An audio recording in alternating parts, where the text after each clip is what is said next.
Já ouvi várias vezes que compositores, escritores, pintores costumam qualificar suas obras como filhos.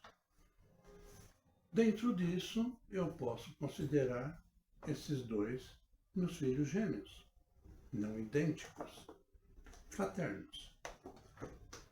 Depois do último livro, eu me pus um desafio. Eu queria escrever duas histórias diferentes, com personagens diferentes, em locais diferentes, em momentos diferentes, mas que terminassem juntos.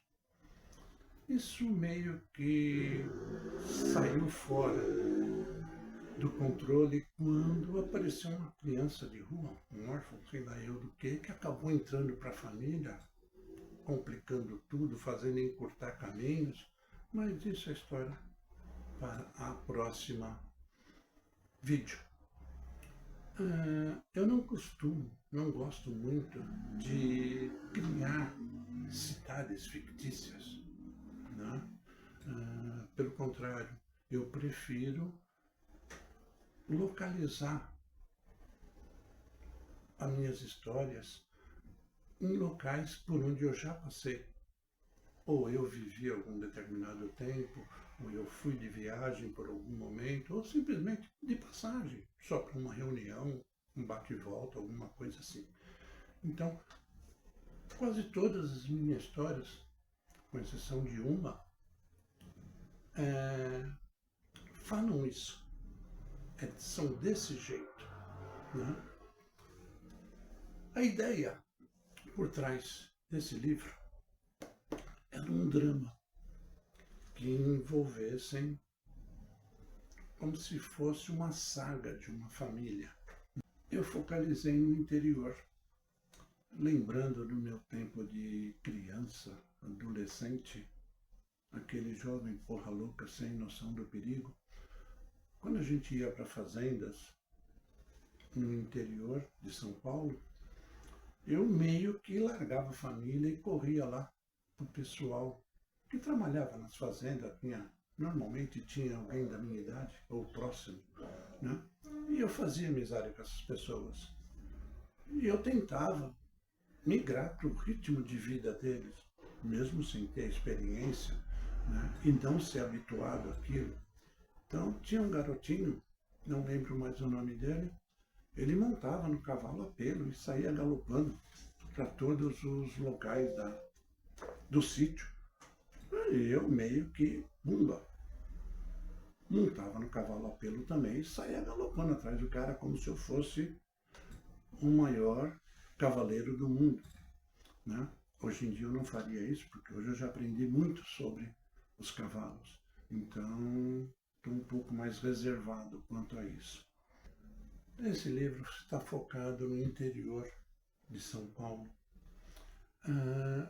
onde uma família, ou o que sobrou dela, busca refúgio para curar as cicatrizes dos traumas sofridos na grande cidade. Os cavalos são meus personagens secundários, talvez principais, que dão sentido em toda a confusão durante o processo de cicatrização das perdas, né? É um estilo de vida. Tentei colocar um estilo de vida das pessoas que facilitassem a evolução e a descoberta do amor.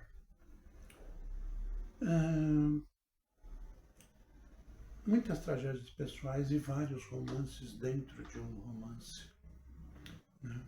É uma saga, então pega as pessoas durante a fase de vida até o final delas.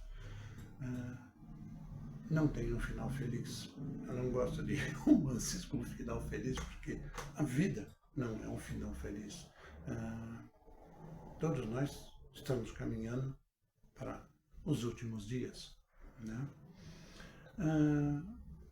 Mas, inesperadamente, o mistério surge inesperadamente de forma colhedora na curva de um rio que envolve um pouco de misticismo, espiritismo, mas isso é para as pessoas que acreditam, algumas não acreditam, e eu não quero gerar polêmica disso. Mas é onde a magia acontece e o segredo tem que ficar preso. Então, esse é um livro, é um romance, um drama, com algumas passagens bem conflitantes, né? Mas é um filho reservado, moderado, né? Digamos assim, um pouco comportado. Apesar de haver momentos bem poéticos e envolvimentos bem sensuais nele. Já esse daqui seria o filho atrevido, pervertido, aquele que gosta de experimentar as coisas, né? É sobre nutrição, que não era esse o início da história, mas acabou se tornando isso. O que acontece? Às vezes eu pego experiências que eu vivi e modernizo elas de forma meio que em metáforas, né? Que, por exemplo, a canoa virou uma lancha. O riozinho onde as lontras vinham comer peixe e brincar com as suas pedrinhas se tornou o canal de Bertioga. E a lagoinha, no meio da serra, se tornou uma piscina. A barraca de lona acabou virando uma mansão ou um sobrado, né? Mas é focado na minha paixão pelo litoral norte, principalmente quando eu entendi que o universo falou para mim que litoral não é mais a minha praia, então eu não tinha mais que olhar para aquele lado. Mais ou menos um livro, um romance que eu fiz com uma despedida do litoral norte, abrangendo várias cidadezinhas, né, entre São Sebastião e Bertioga, que era a região que eu normalmente costumava a frequentar. É um livro mais atrevido, mais abusado. Eu classifiquei ele como adulto, embora ele não seja explícito, né? Mas é uma história curta, rápida, 160 páginas, seria uma leitura, digamos, ideal para um voo de 2 ou 3 horas, dependendo do estilo do leitor, né? Eles foram publicados juntos, eu fiz o processo todos juntos, tanto da classificação, do registro, quanto da publicação, embora os lançamentos tenham sido uma semana uma semana outra. Nunca foi minha intenção viver disso ou vender livros, embora eu tenha vendido muito mais do que eu já pensei que eu venderia e muito menos do que as pessoas imaginam, né? Eu não lucro nada com isso, entendeu?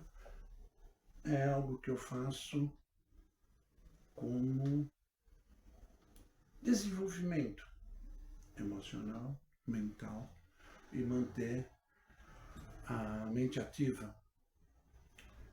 Eu faço para mim, eu tenho que gostar.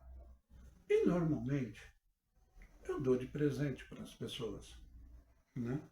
Raramente ou praticamente nunca se viu comercial ou propaganda minha sobre esses livros, né? Sobre os meus livros ou qualquer outro livro. De vez em quando, os contos eu costumo falar, com exceção do Filho Órfão, que eu acabei fazendo divulgação na revista digital Conexão Literatura, né? Mas foi só a primeira versão, a edição, a segunda e a terceira, não fiz nada disso. É o jeito que eu tenho de presentear pessoas queridas em datas especiais. Não são todos os meus conhecidos que eu faço isso, né?